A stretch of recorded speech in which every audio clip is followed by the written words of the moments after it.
Greetings, everyone. I'm Mar. Once again, this is my opinion. As you can tell from the title, we are at the end of Season 3 of Everybody Loves Raymond, and we got the third flashback, and that is Episode 26, How They Met.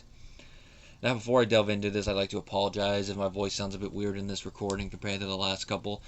Throat's been feeling a little weird the last couple days.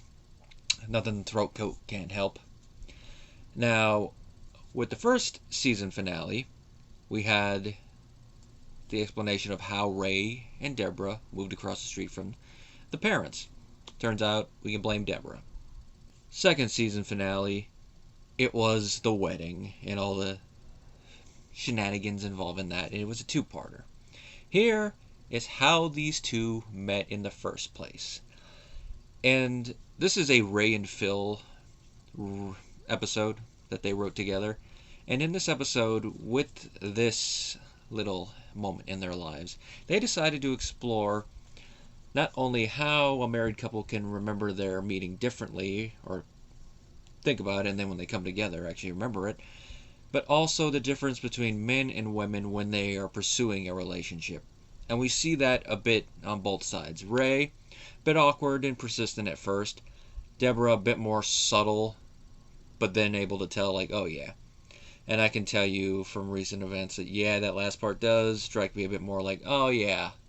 Like, I was thinking when I was first going to watch this one, like, oh yeah, it's going to be different. But then recently it's like, oh yeah, sometimes it can be too subtle that you don't notice it. Of course, mine is when I'm trying to be professional instead of like with Ray's, where he, I wouldn't say unabashedly, but obviously hit on Debra while he was working. And then when he's going, thinking it's a work situation, he doesn't realize what it is at first. The plot of the episode begins with Allie inviting a male friend over to hang out. You know, Ray doing the usual dad thing, but he's making it as a joke. I look forward to meeting your gentleman caller. Then once Allie's out of the room, that's when Debra and Ray start talking like, oh, she invited him. Boy, that's a little forward. They're getting the whole thing. Oh, please, if we waited, they'd have to go. No. We wouldn't be together if it wasn't for me. In spite of you, you mean. And, of course, cue the flashback. As Ray and Phil say in the commentary for this episode, it's like this that they can get the characters to act a little different without it being too fantastic, even though they do mention some things that would have been fun, or would be fun, because as they're recording this, Season 9 had not ended, which is another reason why I think it's interesting to listen to the commentaries on these first couple seasons, because since the show's still running, they're still talking about it like they can do some things, but by the time you get to the later ones, the show's already ended, so it's all hindsight. Would have been interesting for a fantasy one, but I mean, they say it's cheating a bit, yes, but if you can construct the plot in a nice way, it can work. Like in George Lopez in the Drink the Worm episodes. Last time you did that, you hallucinated. Maybe I want to hallucinate. But here, nah, would have been interesting. Maybe a fantasy world where Debra was married to Robert. That would have been interesting. And Raymond's the one alone. Insert Robert laughing here. Anyway, back on track. Flashback begins with Ray and Gianni delivering a futon, which this is the moment right here, the first flashback that shows that Ray has known Gianni for a long time, even though Gianni doesn't show up in the show until after his actor has already appeared in a minor role, which, funny enough, it was another guy wearing a shirt, but more professional than he looks here. They deliver the futon. Ray starts hitting on Debra while Gianni is putting the futon together. It's subtle. He's like in his awkward way, like, yeah, we deliver one of these to share. I'm going to be a writer one of these days. Yeah, you know that one Chinese restaurant? And they agree to go. Now, what makes it even more awkward is that he forgot to give her the cover. He knocks on the door. He thinks Debra says come in when she says coming, and he walks in on her topless. We want to see it from the back, obviously, but it's enough to know, oh yeah, she's naked. And Ray apologizes and gets out of there. And because of that, he cancels their little dinner thing. She goes to the house. Though this is where Robert and Marie first meet Debra. No Frank, which I will address in a little bit. And of course, we get the beginning of certain plot points here. You know, Robert being jealous of their relationship, the whole thing. Like, of course you are. Marie beginning she isn't the girl for you, Raymond. I mean, that's the line she literally says once Debra leaves and the door closes and Ray turns to her.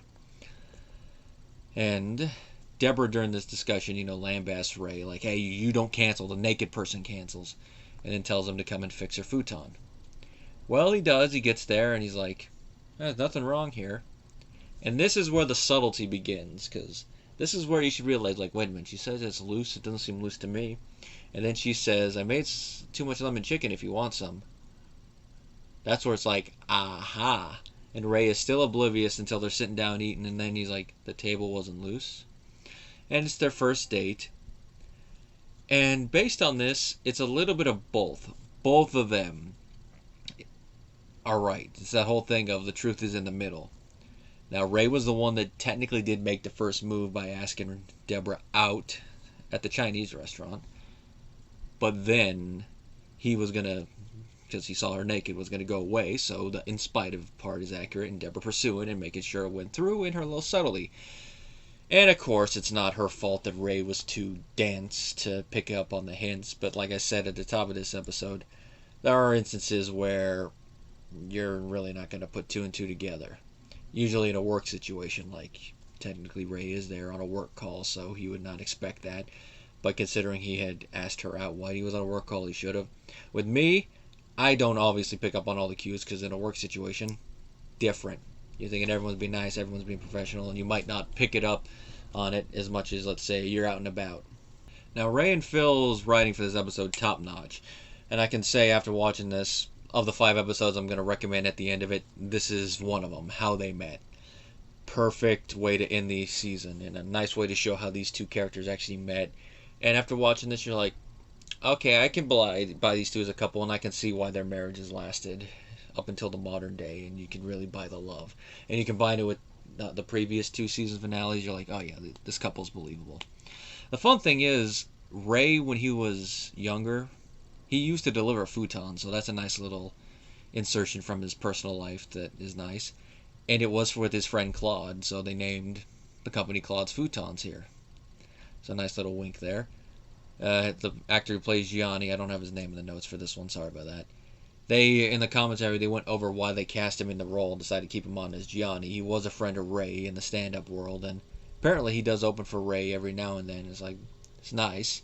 You could definitely buy them as long-time friends based on their chemistry, and since they're real-life friends, it translates on the screen perfectly. In the commentary, while they're talking about the whole relationship thing, Phil actually tells a story of how he met his wife, Monica, who we know on screen as Amy.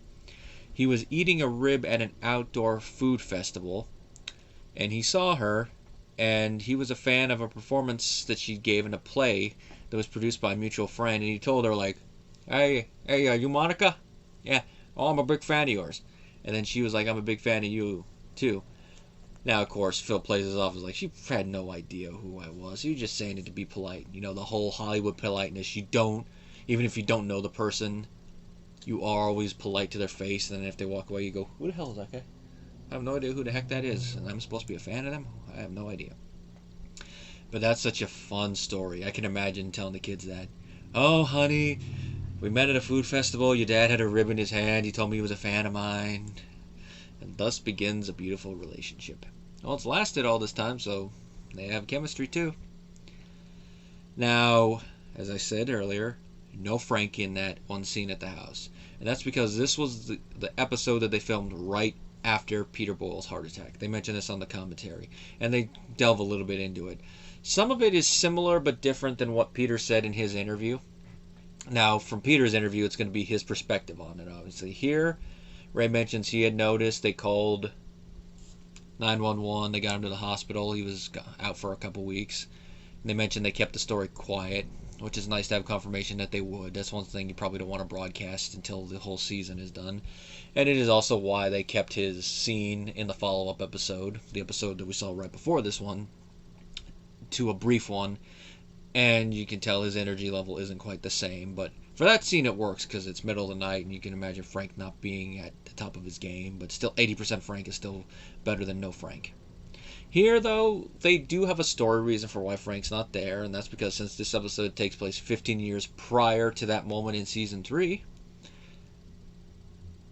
when they're dating and all that, That's what it says at the top of the flashback.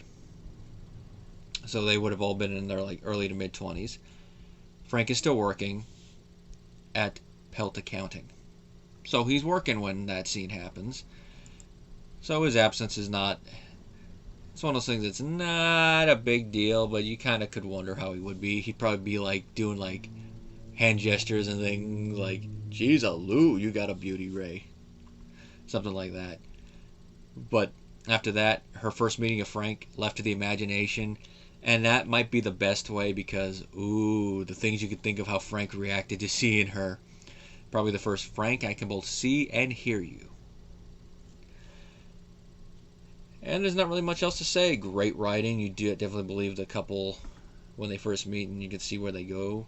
The other character interactions. It's nice to see Robert's hair done a little differently, although I question of whether he'd be able to be a cop with that hairdo. But this might be right before he went to the academy. I mean, it's 15 years. But, let's see. I'm trying to do the math real quick. Because season 6, he would have been 19 years. So, let's see. 19... 6, 5, 4, 3. Oh yeah, could have been right before he went in, give or take. So it could have been done. And Marie still the same, of course. Shows just how far back her thing went. She just tempered it a little better later on. Now, for the end of season 3. My 5 episodes I recommend watching. And this could be in any order, but I have them written down in this order, and this is probably the order I'd recommend them.